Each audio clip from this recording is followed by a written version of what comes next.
I know you wrote an article about Andrew Berry and the quote, Browns fans should remember head coaching search. And it was, I think the reality of it is head coaching openings for every organization have their own challenges, their own constraints. They may be at different points where they are in the roster's life cycle. Meaning the Browns will be looking for something different than the other openings have based on where the team is. Some coaches will be good fits for the Browns, and then others will be good fits for the Titans. Take us through kind of that and kind of the takeaway of that. And I was paraphrasing the quote that you based Yeah. that article on. Yeah, I mean, my big takeaway there is the Browns are going to kind of go about this their own way. And I think we've largely seen that so far. So, the secondary quote that I included in that also talked about how the Browns wouldn't discriminate between offensive and defensive head coaches. But we've clearly seen them trending towards trying to unlock this next young offensive mind in terms of who they're interviewing, right? They're the only team to interview Tommy Rees, their own offensive coordinator.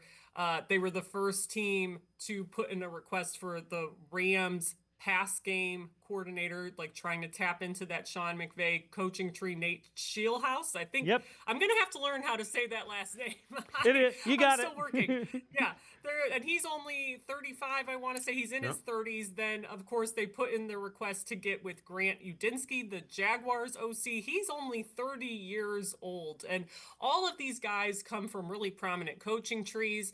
But the Browns have been like the first team or one of the first teams to either meet with them or the only team in some cases to request an interview. Todd Monken is another great example of that. Now, he's obviously a veteran offensive coordinator. He was, of course, the coordinator here during the Freddie Kitchens year, but the Browns are the only team to put in a request for him. So you're seeing them kind of go after some of those bigger, more popular names, obviously, like John Harbaugh. One of the defensive guys they put in a request for, Jesse Minner. He's going to be highly sought after. But their list doesn't look like anyone else's. Dan Pitcher from the Bengals OC. I'm forgetting him. They are, I still think, the only team to interview him for a head coaching job. So they really are, I think, kind of cornering the market on guys they have interest in, regardless of if there's interest for them across the league. And that's not surprising because really, they did that with Kevin Stefanski, and Andrew Berry talked about that. They brought him in 2019 for an interview.